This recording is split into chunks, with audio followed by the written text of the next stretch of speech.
Sugel, defíneme la Trinidad. Nosotros creemos que hay un solo Dios. Eso lo dice toda la Biblia desde el principio hasta el fin. Oye Israel, Jehová nuestro Dios, Jehová uno es. Hay un solo Dios. Y en el Nuevo Testamento el Señor Jesucristo lo plantea al citar precisamente ese texto de Deuteronomio capítulo 6.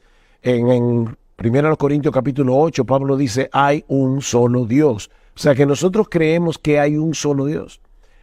Pero al mismo tiempo, la Biblia enseña que ese Dios es tripersonal. Hay personas que se preguntan, ¿pero dónde aparece la palabra Trinidad en la Biblia? Respuesta, en ninguna parte.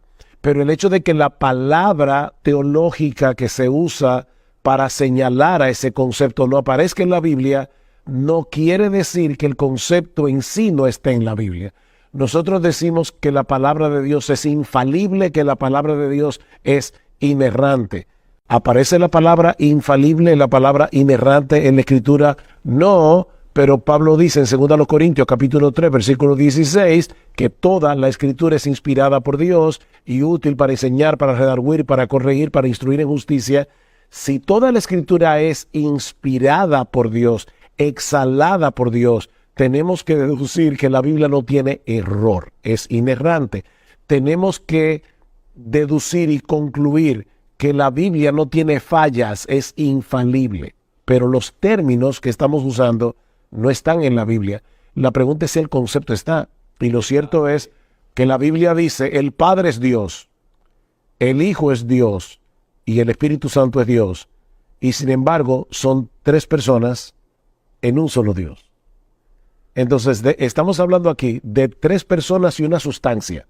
Una sola sustancia divina, pero tres personas en esa sustancia, el Padre, el Hijo y el Espíritu. Una misma sustancia y tres y diferentes subsistencias. ¿Eso es correcto decirlo así? Puede ser. Lo que pasa es que la palabra subsistencia, persona, a veces se usa indistintamente, pero sería mejor decir, hay una sola sustancia divina, es un solo Dios, pero subsisten tres personas en ese único Dios que son personas distintas. Eduardo, tenemos que entender algo. Aquí estamos hablando del ser de Dios y por eso te decía, estamos pisando tierra santa. La doctrina de la Trinidad es un misterio, pero no es un enigma. Hay una diferencia fundamental entre misterio y enigma. Un enigma es una pared infranqueable. Yo no puedo penetrarla, yo no puedo saber absolutamente nada porque es un enigma. En un misterio yo puedo sumergirme en el océano y puedo conocer lo que Dios me ha permitido conocer porque lo ha revelado en su palabra.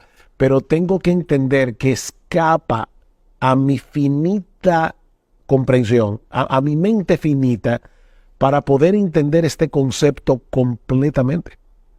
Entonces, la Trinidad es un misterio, pero no es un enigma. Dios se revela a sí mismo en la Escritura como un Dios trino. De hecho, es interesante que ese texto de Deuteronomio que dice, escucha Israel, Jehová nuestro Dios, Jehová uno es, la palabra uno que usa allí es uno plural. Hasta en eso el hebreo es preciso. Por ejemplo, es la palabra que se usa en Génesis capítulo 2, versículo 24, cuando dice, y los dos serán una sola carne.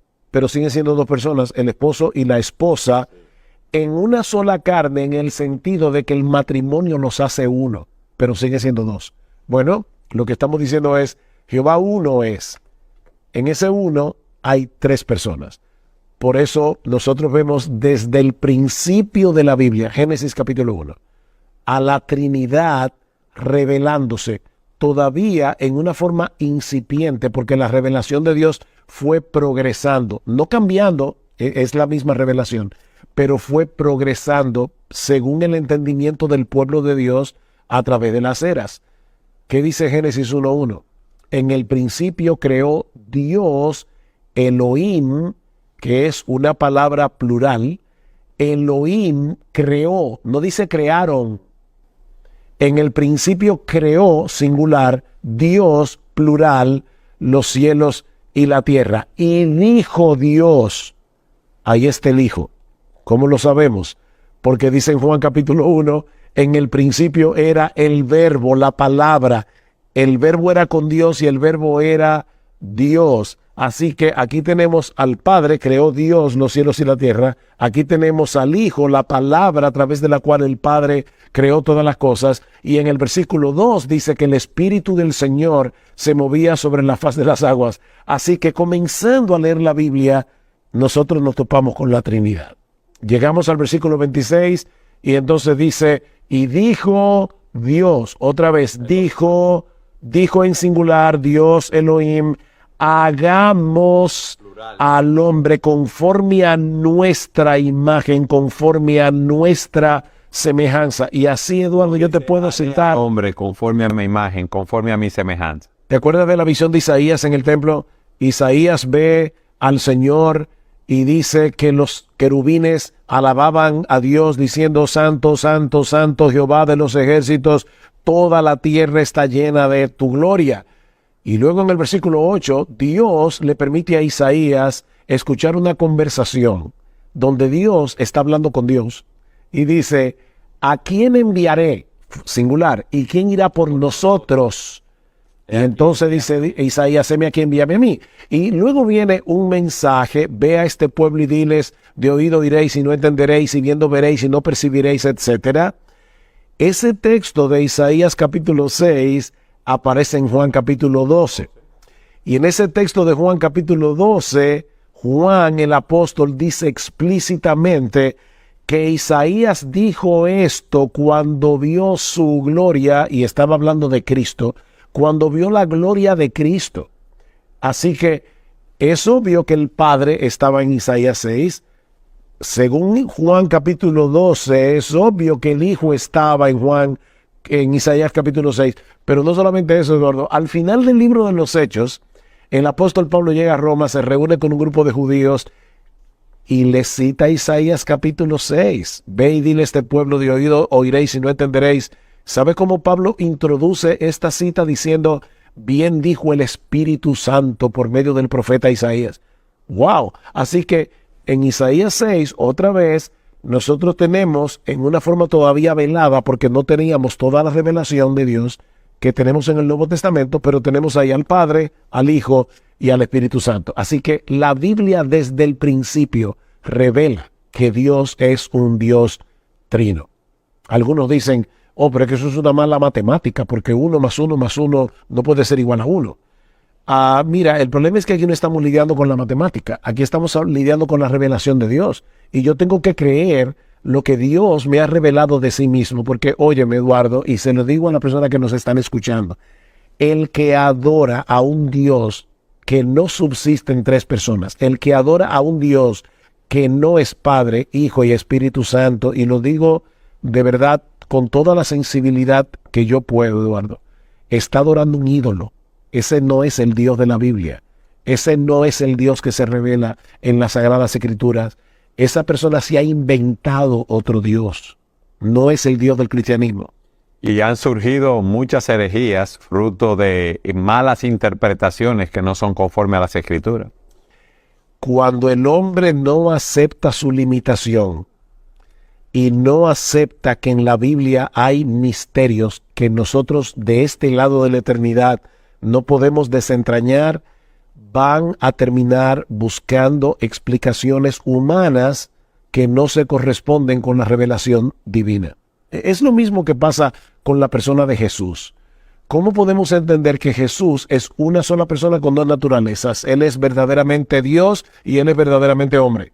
¿Cómo podemos entender eso? Esa es la pregunta, ¿cómo podemos entender eso? No podemos entenderlo, pero sí podemos aceptar por la fe lo que la palabra de Dios dice y entender por la Escritura el concepto revelado. O sea, eso es importante. Una cosa es que yo te diga, yo entiendo cómo es que Cristo es verdadero Dios y verdadero hombre. ¿De verdad tú lo entiendes completamente? No, pero yo lo creo. Lo creo y también entiendo la revelación. Entiendo lo que Dios ha revelado. Bueno, de la misma manera que ha pasado a través de la historia, que como algunas personas no pueden aceptar su limitación, terminan inventándose un nuevo Dios. Eso pasó, por ejemplo, con el sabelianismo. Eso fue una herejía de los primeros siglos del cristianismo, también llamado modalismo, que enseña que en realidad es una sola persona divina, que a veces aparece como Padre, a veces aparece como Hijo, a veces aparece como Espíritu Santo. Pero no, Eduardo, es que lo que la Biblia enseña es que son tres personas. El Padre no es el Hijo, ni es el Espíritu Santo. El Hijo no es el Padre, ni es el Espíritu Santo. El Espíritu Santo ni es el Padre, ni es el Hijo, es el Espíritu Santo. Entonces son tres personas, pero es un solo Dios. Cuando Jesucristo estaba bautizándose, ¿qué pasó en las aguas del Jordán? Dice, vino una voz del cielo. Evidentemente es otro que no es el Padre. Este es mi Hijo amado, en quien tengo toda mi complacencia, y el Espíritu Santo descendió sobre Jesús en forma de paloma. Así que de nuevo aquí tenemos las tres personas de la Trinidad actuando en un mismo evento, pero son tres personas distintas. Entonces tú a veces escuchas, y esto ya no es una herejía, esto es un error teológico, pero que sería bueno que los hermanos que nos están escuchando, los creyentes, lo corrijan. A veces hay creyentes que comienzan orando y dicen, Padre, te doy gracias porque tú moriste por nosotros en la cruz. No, el Padre no murió por nosotros en la cruz. El que murió por nosotros fue el Hijo. De tal manera amó Dios al mundo que dio a su Hijo. Evidentemente el Padre no es el Hijo. El que fue entregado fue el Hijo que murió en la cruz. Si el Padre, Romanos 8, no escatimó entregar a su propio Hijo, ¿cómo no nos dará juntamente con Él todas las cosas? De nuevo, el Padre, el Hijo, son dos personas distintas, pero es un solo Dios. Nosotros debemos evitar a toda costa buscar explicaciones terrenales para tratar de entender la Trinidad, porque vamos a terminar mal. Algunos dicen, por ejemplo, la Trinidad es como el huevo. El huevo tiene la cáscara, tiene clara, tiene yema, pero ni la clara en sí por sí sola es el huevo, ni la yema por sí sola, ni la cáscara por sí sola. O sea, ¿tú estás diciendo que el Padre por sí solo no es Dios? ¿O que el Hijo por sí solo no es Dios? ¿O que el Espíritu Santo por sí solo no es Dios? ¿Qué es lo que tú estás diciendo? Otro diciendo, eso es como el agua, que el agua puede aparecer como líquida, puede aparecer sólida como el hielo y puede aparecer gaseosa. Que no son tres modos en que Dios se manifiesta, es que son tres personas. Y los que dicen que es como el sol. Mira, Eduardo, cualquier analogía... Que tú sientes el calor y que hace una transformación en la tierra. Sigue siendo modalismo, es la misma herejía sabeliana de hace miles de años atrás. Eso es un error teológico y es un error peligroso y fundamental. Me llama la atención lo que tú dijiste al inicio, que todas esas herejías surgen porque el hombre no quiere aceptar la revelación de Dios en las Escrituras y quiere buscar interpretaciones. ¿Eso es fruto del orgullo humano?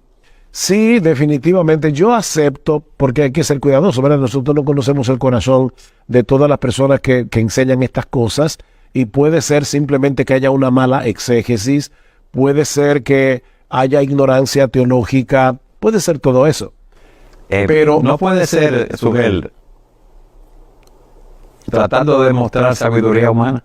También puede ser, pero el problema está en que yo me sienta satisfecho con una explicación humana de algo que yo no puedo entender y decir, ya lo entendí. No, tú no lo entendiste, estás torciendo la verdad de la Escritura. Nosotros tendemos que aprender a vivir en el misterio. Las cosas reveladas son para nosotros y para nuestros hijos. Las que Dios no nos las reveló son para Él. Entonces, ¿qué tenemos en la Escritura? La Biblia es monoteísta, de principio a fin.